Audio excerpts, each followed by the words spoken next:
rabbi a'uuzu bika min hamazaati sayaatiin wa a'uuzu bika rabbi an yahduruun. Mbokk yi asalaamaaleykum wa rahmatullahi taala wa barakatuh. Ginnaaw bi ñu leen nuyoo ñoo ngi leen di ziare bu baax a baax a baax di jiital ci nuyoo bi ak ziar bi suñu sëriñ suñu wasila suñu yaakaar tey ak ëllëg sëriñ Thierno Diop Paxa di ko ñaanal bu baax a baax yàlla suñu borom gën a yàggal taxawaayam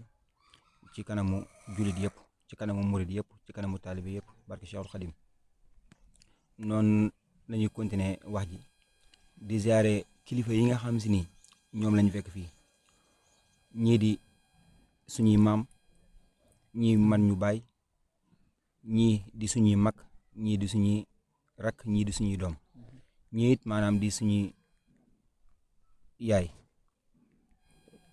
ñu ngi leen di ziare bu baax a baax kenn ku ci nekk ñoo ngi lay jox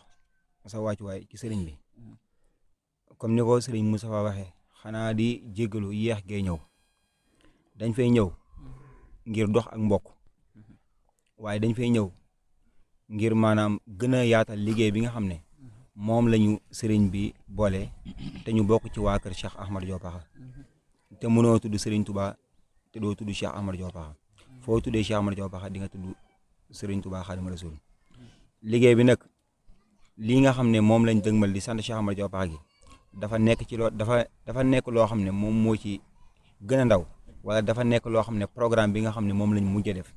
ndax booy xool daayira bi nga xam ne ñun moom lañ bokk muy daairatu Achaqir waa kër Cheikh Ahmadou Diop Paxa ñoo ngi ko formé ci atum 2004 ki nga xam ne moom moo taxawal liggéey boobu di soxna Khady Diaw di sët ci Cheikh Ahmadou Diop Paxa boobaak léegi liggéey bi di wéy ñu tàmbalee ko ci jébbale ku nekk xam ne màggal Tuubaa dañ am nañ ci àddee juñ ci jébbale li njëkk a jébbale ci 35000 la tolloon ba nii may waxee yéen dem na ba yegg ci téeméeri junni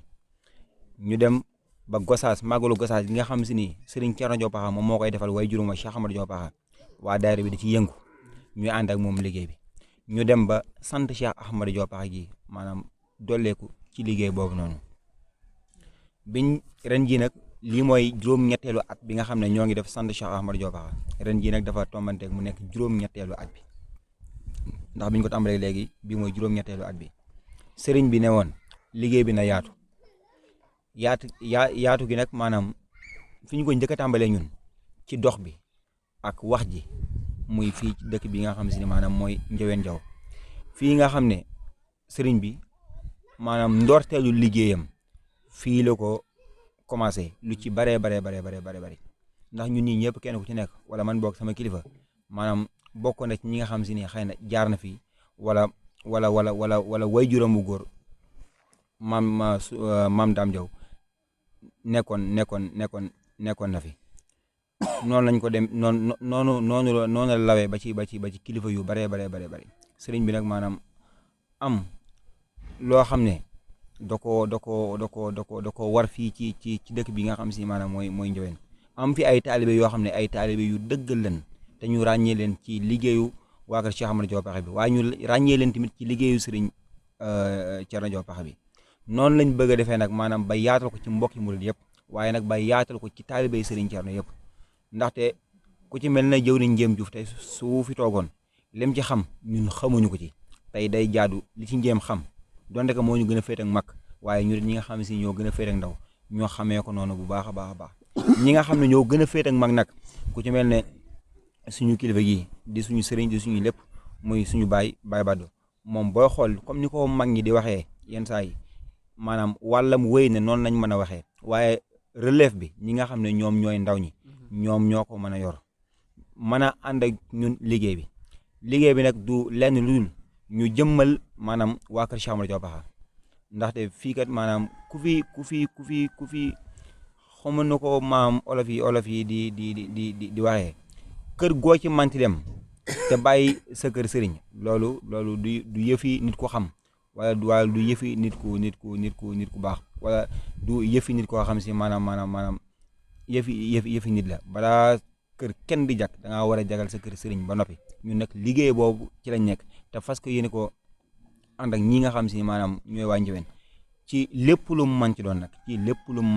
fas ko yéene ñoo dem benn yoon ginnaaw si tey ne bi sëriñ bi ne nay liggéey bi yaatu fas ko yéene wu ñoo dem benn yoon di leen bàyyi ñoom ñuy des ginnaaw ndaxte liggéey nañ ci kër sëriñ bi loo xam ne ñun xamuñu ko te boobu ak léegi dafa nekk loo xam si maanaam lu yàgg la dañ ci laaj ay histoire rek ñu ñu ci nettali lu bare nga xam ne kon fii nii dañoo war a jiitu ci liggéey sëriñ bi waaye waruñoo des ginnaaw benn yoon xëy na nag yàlla suñu borom moom mooy dogal ne tey jii la ñuy soog a mën a dajee pour toog waxtaan ci nan nañuy def maanaam ba fii nga xam ne mooy kër Cheikh Ahmadou Diaw Pakha gën a ñoŋ gën a jëm ci kanam ndaxte maanaam dañ ne woon Cheikh Ahmadou Diaw Pakha li ci jot a feeñu ko néew Serigne Thierno maanaam ci Serigne Thierno mii lay feeñee kon nag ñun li nga xam ne maanaam moo ci war a feeñu ko néew te war a feeñee ci Serigne Thierno ñun ñii dañoo bëgg a ànd ak moom liggéey boobu noonu te duñ dem mukk di maanaam di leen bàyyi fépp fu taalibe nekk wala fépp fu soppe nekk wala fépp fu wëlëre nekk te ñu xam ne buñ defee démarche dem fa ñëw toog waxtaan ak yow nga jàpp ci liggéey Cheikh Ahmadou Diaw Pakha bi dañ koy def kàddu yi xëy na maanaam yaatu na te xam-xam bi bëriwul lu ci dëng ñoo xam ne sama màcc di la lu ci jubit ñu sante ko sëriñ bi bu baax a baax waaye li kàddu yi bëri ak li muy néew nañ xam ne ñun dañoo ñëw pour ànd ak yéen liggéey bi nga xam si ne maanaam moom la ñu sëriñ bi sant te ñu fas yéene te ñu fas yéene ñu fas yéene ñu bëgg leen a jël teg leen ci kanam waaye maanaam bañ leen a desal ginnaaw mukk rawatina ñi nga xam ne ñoo bokk benn génération su ma gis tuddee jëwriñ ngañ mi rek maanaam day doy sëkk waaw ndaxte nekk ma njëwén teewul nga am pas-pasu sëriñ bi ràññee la teewul nga am pas-pasu maanaam taalibe yi ràññee la bu baax a baax ndaxte am na ci ñoo xam si tey ñi ngi ci diaspora bi ñi ngay Italie ñi ngay Espagne ànd ak ñun liggéey bi noonu leen sëriñ bi ràññee am na ñoo xam ne ñi ngi Tuubaa gee sëriñ bi ràññeewu leen kon mbir mi pas-pas la ak positif ak gëm li ngay def ak engagé wu noonu nag lañ bëgg ngeen àndee ak ñun wasalaamaaleykum wa rahmatullah jërë ngeen jëf